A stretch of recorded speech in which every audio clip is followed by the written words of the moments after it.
So I realise I'm quite late making a video about this because it's been a few days since the Switch 2 Direct at this point. I thought I'd share my thoughts and feelings on it because I do have some thoughts.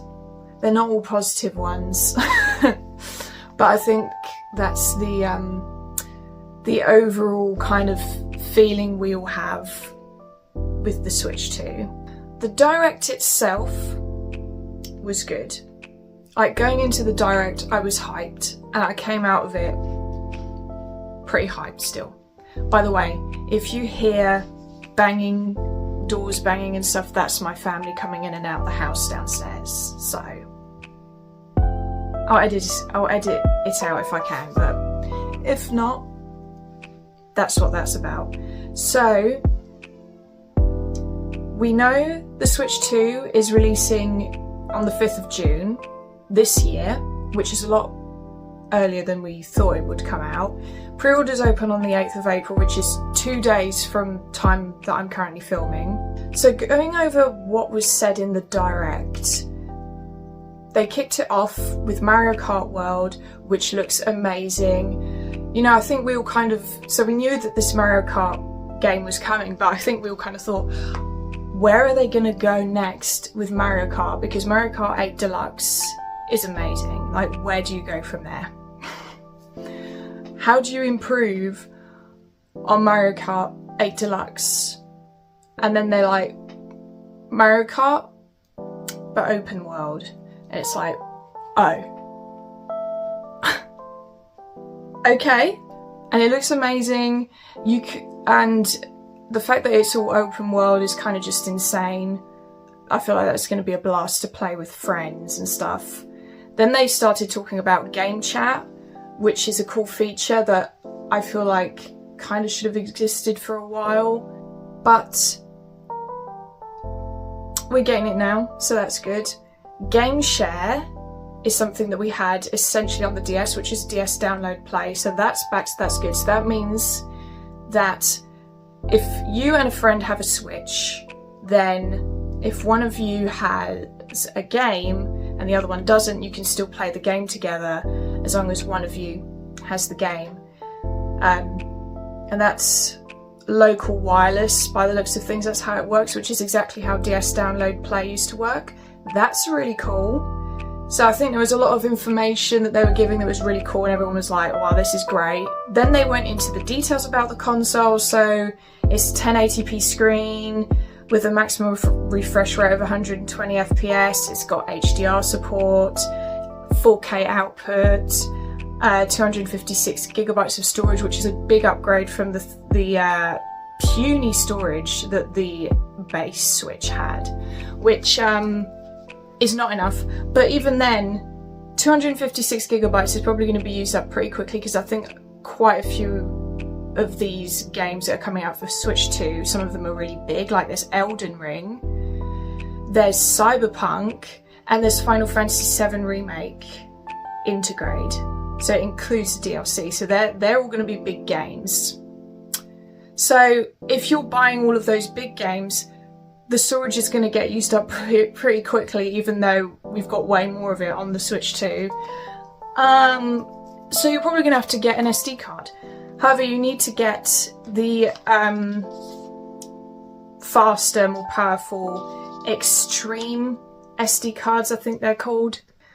So that's all kind of like the basic stuff. They talked about third-party games being launched. I already went over some of them. Those are like the really kind of major ones that I was like, that's gonna work on the Switch 2? Okay. It's kind of crazy. So that was all like exciting information. And then here's some kind of stuff that they mentioned in the Direct that I wasn't too keen about. So for example, the Switch 2 Welcome Tour, which is basically just a tutorial for the Switch 2 and its various gimmicks, and kind of giving you mini games so you can try them out and see how they work within this Welcome Tour game. That's not a free pack-in game, and I feel like that feels a little bit silly, really that it's not a free packing, because I believe the price is $10 for it. You might as well just have made it a free packing game. Astro's Playroom on PS5 is a free packing game. So surely this welcome tour could have been free.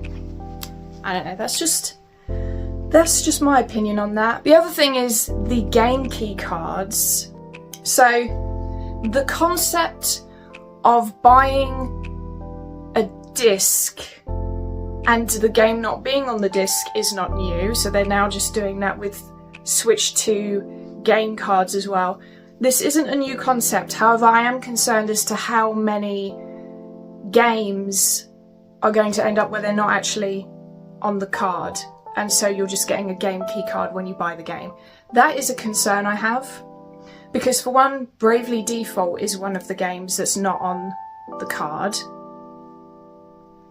and that's not a big game, so it makes me wonder why is that not on the card, and how many third-party developers are going to do that. And the other thing, Switch 2 edition games are not free. Switch 2 edition games are Switch games that have been upgraded for Switch 2. So they have FPS and graphical enhancements to them, but also, in the case for Nintendo Switch 2 game editions at least, they have extra content, and so you have to pay for the extra content, so they're not free, which I don't really have an issue with. But my question is, what are third-party developers going to do there? Are they going to also have to add content if they want to charge for the Switch 2 edition upgrades? Or are they going to charge for them anyway? You know, that's kind of like, that's a question I have that kind of is a little bit of a concern. Now, when the Direct ended, they didn't give any prices, and I think everyone was kind of like, well, where's the prices, Nintendo? We need to know how much this is going to cost. And I think there's a reason why they didn't give the prices in the Direct, and it's because the games, at least, are priced quite high. So the console itself, on its own, is $450. That's £396 in the UK. To be honest, it's not too bad for the console. I feel like it's fairly priced if you consider how much more powerful it is than the first Switch, but I think it is a bit more than we kind of thought it was going to be. But overall, it's a justifiable price. I don't think anyone's upset about it. I'm not either. It feels justifiable. And then they're also going to be doing a bundle with a digital download of Mario Kart World, which is $500 or £430. And okay, that also is fine. But here's where the problems start, because the games are expensive. So Mario Kart World in the US is $80. By the sounds of it, it's $80 whether you get it digitally or physically. In the UK, it's £67 digital and £75 physical, which is a lot of money for a game. Basically, when I saw the prices, my hype kind of died quite a lot, and now I'm kind of looking at it from the perspective of, it's just too much money. I think a lot of people are quite upset about the prices of the games in particular. Mario Kart World is the most expensive one. Donkey Kong Bonanza is fairly expensive as well, but it's not as bad. It's a new top cap for video game prices, and it's not even GTA 6. And I know that Nintendo historically charge quite a bit for their games, because with Nintendo you know that you're always getting a game that's been properly finished, for one, and it's going to be fun and it's going to be a good quality game. But this feels like they're going too far. I don't think they can really justify these prices.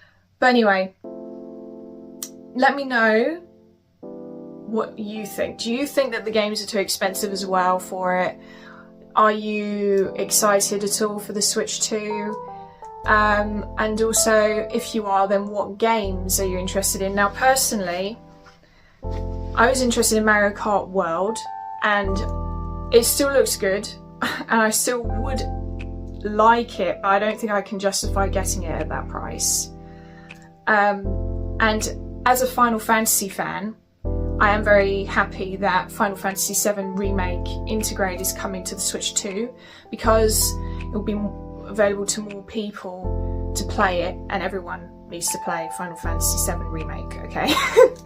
But I am concerned when it comes to Final Fantasy VII Remake, because Square Enix are the developers for the Final Fantasy games, and Bravely Default is also developed by Square Enix, and Bravely Default, which is coming to Switch 2, that's a game key card game. So it makes me wonder, is Final Fantasy VII also going to be a game key card game, or is it going to be fully on the game card? I don't know. I don't really know how all of that's going to work. But it is something that I'm a bit concerned about and quite weary of. So yeah, personally, Mario Kart World, Final Fantasy VII Remake are the two Switch 2 releases that I'm excited for. But I won't be getting a Switch 2 at launch, that's for sure, because it is too expensive. And I actually didn't buy a Switch OLED that long ago, so I'm fairly new to the Switch in itself, so I'm just going to enjoy the backlog of Switch games that exists for now, until maybe they drop the price, or then again, this is Nintendo, so they won't drop the price unless they are struggling with sales. So we'll see. But the other thing is, I won't be buying Final Fantasy VII Remake Intergrade if it's not on the game card. I don't play PC games. I only play console, really. I mean, I do play The Sims 2 on PC, but that's it. And I think the thing is with PC games, you're essentially forced to buy them digitally now, whereas with console games, you still have the option. And because I have the option, I just go for physical all the time. I know it's more expensive, but you have guaranteed access in the long term to the game if you buy it physically. Same with all types of physical media. And I don't want to pay for something and then find I don't have access to it anymore, because either the storefront is gone, or if it's like a game key card that doesn't have the game on it, you lose access to the game because the servers that check the code on the game key card have been shut down, or whatever it is. I just don't want money I've spent on something to go down the drain. I think that's a pretty valid reason for me to not buy digital. But anyway, other games that I'm excited for are Story of Seasons Grand Bazaar and Rune Factory Guardians of Azuma, I think it's called. Those two I'm excited for because I am a bit of a Harvest Moon Rune Factory fan. Story of Seasons I'll be getting on Switch 1 though, because that seems like it runs fine on the Switch 1. However, Rune Factory Guardians of Azuma, apparently there's quite a lot of pop-ins, so I might hold on getting that until I eventually get the Switch 2, but it won't be on launch, and I don't think it will even necessarily be within the first year, but we'll see. So I'll end this video here, and I'll see you in my next video, which will probably be my PSP video, because that has arrived and I have filmed the unboxing. There's a few other things that I want to do with that video, so that'll be the next video. Anyway, I'll see you next time. Bye bye.